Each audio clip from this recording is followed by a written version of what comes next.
Good morning. My name is James Little, and my company is Mass Spec Interpretation Services. Wiley has recently introduced new mass spectrometry techniques in their KnowItAll software suite.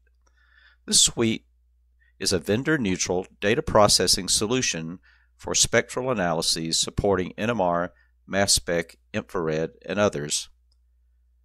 Today I will be presenting a talk entitled Making User Library Using PubChem and MS Interpreter. Other videos and associated handouts can be found on my personal website. Other skills will be needed by the user, and they can be found in previous videos and handouts on KnowItAll on my website. These videos include Process It for obtaining an EI spectrum from a GCMS file, Search It, Mine It for searching a mass spectrum, and tips for drawing structures using Chem Window. In addition, internet links to my free course on using NIST MS Interpreter can be found in the associated handout for this video. Another useful reference on databases can be found in the quick reference guide shown below, prepared by O. David Sparkman. Now we need to go to the KnowItAll software and go to the Mine It Create Database function by clicking on the icon on the left. I like to go in and set up my preferences for this before I create my database, and I'm going to take the formula that I'll add and the nominal mass from the Wiley preference list. You could add others, but these are the ones that I will use in mine. And then you have to go up and create a new database, and we'll just call it user, and the data abbreviation will be user. And I think this data abbreviation is what is shown when you do the search and get the search results, and I think it can be up to 7 characters, but it should be shorter. The database name could be longer. Let's go and browse, and we'll put it somewhere that you'll know where it is. I suggest you don't put it within the Wiley framework of their structures, because if they load the software again, then you might lose something. So we'll save that, and also notice that I did create on the local system and say OK. And now it opens up our database to be populated.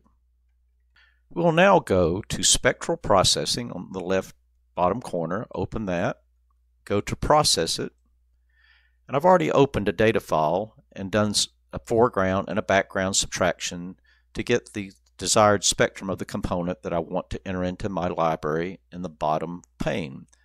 I go up to the top to the Transfer To ribbon, move over to the Mine It database, and we'll keep everything except the name. We'll take the mass spec technique it suggested and say OK. And now we've populated, as you can see below, the spectrum into the library entry. Now the next thing we'll do is we'll go up to the little button up here that looks like an M and an S, and that's Transfer to MS Interpreter. That's a NIST program. We'll transfer it, and it brings, you notice, the structure in, and it brings the spectrum. And pretty much it interprets the mass spectrum for you. Everything that is in black, it knows what it is. And then when you click on that black ion, let's say that 159 ion there, I clicked on it, you'll go up and see it knows the molecular formula, it knows what it calculated for it, and it shows you that's the part of the molecule that goes with your spectrum. You can also see it tells you the isotope ratios here too, because this has chlorine on it. It'll have a specific isotope ratio. If you go out to the molecular ion, you'll see it's also matches really well. So that's another proof that you have what you want. Anything that's in white, it does not know. And anything that's yellow might be somewhat of a more complicated mechanism, which something had to rearrange with loss of 2 bonds somehow. So if you want to learn more about MS Interpreter, it's a very good program and has much more functionality than I have shown you in this brief description of it. You can go to my handout that has a link to my website where I've given a free course on MS Interpreter and its use in confirming structures. So let's go up to the top of the screen and close up MS Interpreter.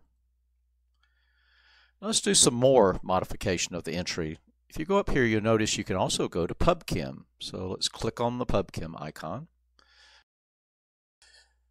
You noticed it searched by structure and brought up its own structures, structure 1 and structure 2, but I really like the format better of mine, so I'm going to select mine to keep instead of theirs.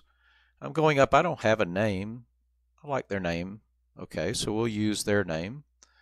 The other thing is that I would really like to have maybe some of the synonyms. So I'll pick a couple of those, some that I like. Now I'll go to the bottom of the window and say OK.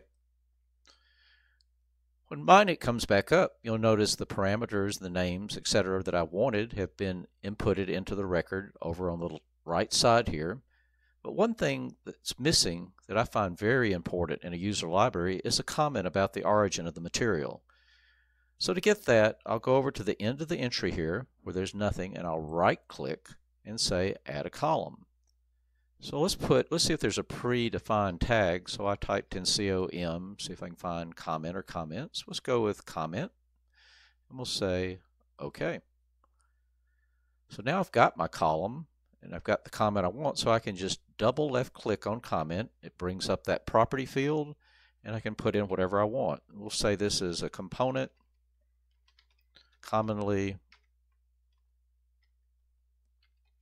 utilized in BPA polymer synthesis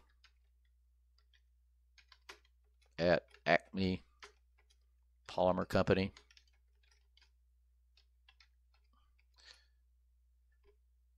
Plant material 893, James Little, September 2022. Things that people should find interesting if they get this as a search hit. So I say OK. And now you can see that I have my comment included as an extra field. So now let's add another entry to our library. So I'll go up to the top here to the little pull down menu, and I'll go back and get me another spectrum and process it. So I'm going to this bottom bar where it says average range bar, and I'm getting in it so my icon shows that I'm within the bar. I like the windows okay. I'll narrow it a little bit. It's kind of wide around the peak. Catch the tail, and then I'll take some of my chemical noise correction in front of it. I'll do some in back of it. And now I have another spectrum in this bottom window. I go up to the transfer ribbon and say take it to mine it. It'll come up and say, how would you like to import the spectrum? I don't want to replace it, so I'll add it as a new record and say OK. I think again we'll let the name go. And then I go back again to the little down arrow up here so I can go back. I want to get to Chem window, which I do. I'm going up to the pointer and select it so I can send what I want. This is the structure I propose it to be. And I go and I say up to the transfer ribbon and say transfer that to the database. And I say yes. So we've got everything we need. We can repeat the process with MS Interpreter. Again, the majority of it's in black. If you clicked on it, it would explain substructural elements that supported the structure. The only ones it doesn't know are the ones in white, and the ones that I said were in yellow are probably some type of more complex rearrangement. So we'll go up and close this window. Everything looks good to enter it. It looks like it's been interpreted well. We'll go out to PubChem and get the names and whatever we want to, and then type in the comment. We'll just take a look at it real quick. So you got a bunch to pick from. I'm going to keep my structure. I'll pick the name. I'll pick a couple of these common names for synonyms and say OK. We'll go over to the comment and say another impurity, etc. Just to get something in the box. And now we have 2 entries in our library. What you need to do, though, to make the library work most efficiently is come up here to it says database, and we're going to compact the database. That just kind of cleans things up and makes it faster to search if you had a bigger database. So I'll just say compact. I'll take all the common ones that it suggests. Those are fine. And it's done. So the database is all ready to go now. So let's test it now. I'm going to go back to Process It. I'm going to go to the Process It window. This time, instead of sending that to Minit, I'm going to left click on the bottom one, go up to the Transfer ribbon up here and have Search It. And say Start a new search. Okay, put it in. Here's the spectrum in this search parameter list. I'm going to do a common search, nothing there special. Again, look at my previous video to see how to set it up, but I do need to set up the library. So I go User Select.